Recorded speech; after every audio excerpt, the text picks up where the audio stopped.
আমাদের এই জীবন, তাতে এই যে সময় চক্র, তা তিনটি ভাগে বিভক্ত। এক হলো অতীতকাল, ফেলে আসা অতীত, তারপরে আসে বর্তমান, এখনকার এই মুহূর্ত, আর তারপর আসে আগামীকাল অর্থাৎ ভবিষ্যৎ। এবার এখানে সবথেকে গুরুত্বপূর্ণ হলো অতীতকাল, ভবিষ্যৎকাল, ফেলে আসা অতীত এবং আগামী সময়। কেন? কারণ এই দুইয়ের উপর নির্ভর করছে যে আপনি বর্তমানে কি করতে চলেছেন। শুধু প্রয়োজন হলো সঠিক দৃষ্টিভঙ্গির। অতীতকালকে যদি আপনি একটি দৃষ্টিভঙ্গি থেকে দেখেন, তাহলে অতীতকালে আপনি দুঃখও দেখতে পাবেন, যন্ত্রণাও দেখতে পাবেন। অন্য কোনো দৃষ্টিভঙ্গি থেকে দেখলে আপনি অতীতকাল থেকে শিক্ষাও লাভ করবেন। এবার এই শিক্ষা অনুসারেই বর্তমানে কর্ম করা উচিত। এবং যদি ভবিষ্যতের কথা বলি, তাহলে বলবো ভবিষ্যতের কথা ভেবে আপনি আজ অবশ্যই চিন্তিত হতে পারেন। অন্য একটি দৃষ্টিভঙ্গি থেকে দেখলে এই ভবিষ্যতেই আপনি একটি লক্ষ্য, একটি উদ্দেশ্য দেখতে পাবেন, যে আপনি কি করতে চান, কি লাভ করতে চান। এবার সেই অনুসারে বর্তমানে কর্ম করা উচিত, ভবিষ্যৎ এবং অতীতকাল অনুসারে।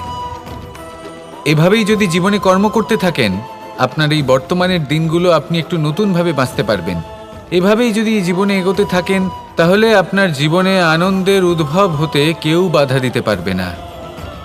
আসুন আমার সাথে ভালোবেসে বলুন, রাধা রাধা।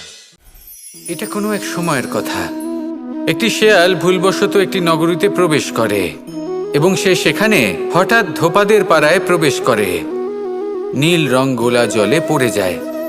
কোনো ক্রমে পালিয়ে পালিয়ে আবার সে বনে ফিরে আসে। অন্য সব প্রাণীরা ওকে দেখে আর ভয়ভীত হয়ে পড়ে। তখন সেই শেয়াল ফোন দিয়ে এঁটে সবাইকে বলল যে, আমি হলাম দেবদূত আর তোমাদের সকলকে রক্ষা করতে এসেছি। সবাই ওর কথা মেনেও নিল। প্রত্যেক দিন ওকে ধনধান্য, খাবার এইসব প্রদান করতে লাগলো। তারপরে এমন একটি রাত এলো যেদিন দূরে কোথাও কিছু শেয়ালের দল তাকে ডাকতে শুরু করলো। আর তখন এই শেয়াল নিজেকে আটকেই রাখতে পারল না। সেও ঠিক শেয়ালের মতোই ডাকতে শুরু করলো। সকলে সেটা শুনতেও পেলেন এবং সকলে এটা বুঝতেও পেরে গেলেন যে এ হলো একটা ভণ্ড। সেই জন্য জীবনে কখনো ছলনা করবেন না। তাকে আপনি যতই লুকোনোর চেষ্টা করুন না কেন, সেটা অবশ্যই একদিন সামনে চলে আসবে। আর তার থেকেও বড় শিক্ষা হলো এটা, যে কারোর জীবনে সম্পত্তি, ধন ধান্য এসব চলে আসাতে তার বুদ্ধির বৃদ্ধি ঘটে না, তার ব্যবহার শুভ হয় না। এটা তখন হয় যখন সেই ব্যক্তি সেটা নিজে পেতে চায়, তার জন্য ভাবনা চিন্তা করে, কর্ম করতে থাকে। আর যখন একজন ব্যক্তি নিজের বুদ্ধি এবং ব্যবহার উন্নত এবং শ্রেষ্ঠ করে তুলতে পারেন, তখন তিনি নির্ধন হয়েও ধন অর্জন করতে পারেন। ঠিক পদ্মফুলের মতো। একটি পদ্মফুল কিন্তু জন্ম নেয় পাকের মধ্যে। তারপরেও এই পদ্মফুল দেবতাদের প্রসাধনের অঙ্গ হয়ে ওঠে। আসুন আর আমার সাথে ভালোবেসে বলুন, রাধা রাধা। এই সংসারে ভৌতিক বস্তুরও নিয়তি আছে। যারাই এই সংসারে আসে বা উৎপন্ন হয়, তারা কিছুমাত্র সময় পর্যন্তই এখানে থাকতে পারে, আর তারপরে সেও লুপ্ত হয়ে যায়। অর্থাৎ সে নিজেও এই পঞ্চমহাভূতে সমাহিত হয়ে যায়। আমাদের সাথেও ঠিক এটাই হয়। সেই জন্যই ঈশ্বর দ্বারা প্রদত্ত এই উপহারের বিষয়ে ভাবুন, এই জীবনের বিষয়ে ভাবুন। ঠিক যেমন বিশ্বাস ভঙ্গ হলে কোনো ব্যক্তি আমাদের কাছে অপরিচিত হয়ে যান, ঠিক সেরকমই শেষ নিঃশ্বাস ত্যাগের পর এই শরীরও আমাদের কাছে পরই হয়ে যায়। তাই এই শরীর থাকাকালীন শ্রেষ্ঠভাবে একে সদ্ব্যবহার করুন। এই জীবনে শ্রেষ্ঠ কর্ম করুন। আর এই জীবনকে শ্রেষ্ঠভাবে যাপন করার জন্য কিছু কথা বোঝা প্রয়োজনীয়। যদি আপনি কারোর প্রশংসা করেন, তাহলে পূর্ণ হৃদয় দিয়ে করুন। যদি আপনি হস্তক্ষেপ করে থাকেন, তাহলে মস্তিষ্ক দ্বারা করুন। যদি আপনি সমীক্ষা করেন, তাহলে বিবেক দ্বারা করুন। যদি আপনি ধন অর্জন করতে চান, তাহলে নীতি অনুসারে চলুন। যদি জীবনযাপন করতে চান, তাহলে রীতি মেনে করুন। আর যদি ঈশ্বরের ভজন করতে চান, তাহলে ভক্তিভাব নিয়ে করুন। শুধু এই কথা মনে রাখবেন যে আপনার এই জীবন কিন্তু অনিশ্চিত কাল পর্যন্তই আছে। কতক্ষণ আছে সেটা কেউ জানে না।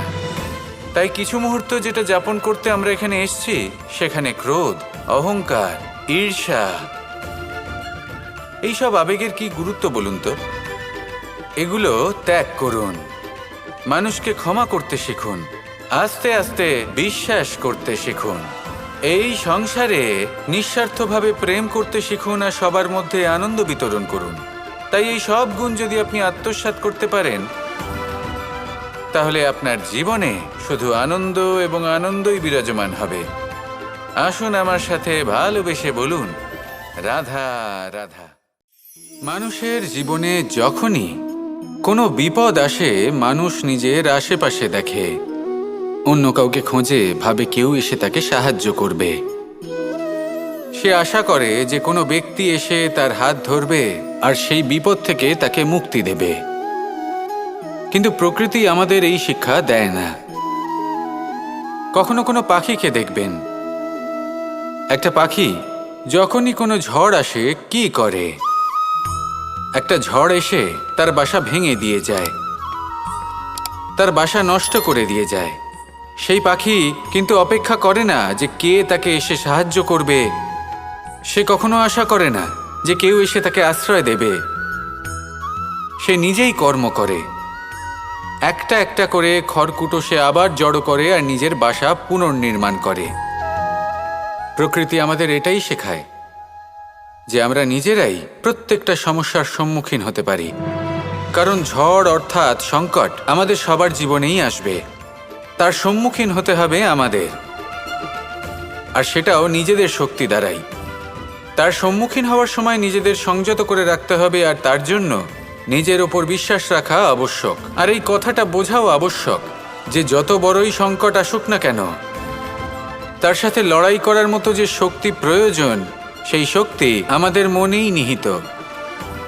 শুধু সেই শক্তি খুঁজে নিন আর সেই বিপদের সম্মুখীন হন। এই সংসারের কোনো বিপদ আপনাকে বাধা দিতে পারবে না। আসুন আমার সাথে ভালোবেসে বলুন, রাধা রাধা। অনেক সময় পথে চলতে গেলে এই ছোট ছোট কাঁকড় আমাদের পায়ের তলায় চাপা পড়ে যায়, কিন্তু তাও কখনো এদের অপমান করবেন না। এদের প্রারব্ধকে নিয়ে, এদের ভাগ্যকে নিয়ে, এদের আকারকে নিয়ে কখনো উপহাস করবেন না। ভাবুন, যদি কখনো ঝড় ওঠে আর এই ছোট্ট একটা কাঁকড় আপনার চোখে ঢুকে যায়, তাহলে কিন্তু সেটা আপনাকে অত্যন্ত কষ্ট দিতে পারে। এরকমই হয় আমাদের জীবনের প্রত্যেকটি ব্যক্তি। কখনো কাউকে অপমান করবেন না। সবসময় সবাইকে সম্মান করুন। যদি আপনি কাউকে অপমান করেন, যদি আপনি কাউকে ছোট অনুভব করান, হতে পারে সময় এলে পরে সেই ব্যক্তিও আপনার শত্রু হয়ে উঠবে, আপনাকে বিকট পরিস্থিতিতে ফেলতে পারে। সেই জন্য কারোর আকার দেখে তাকে সম্মান করবেন না। এই সংসারে সবাইকে সম্মান করুন, সবাইকে ভালোবাসুন, আর আসুন আমার সাথে ভালোবেসে বলুন, রাধা রাধা।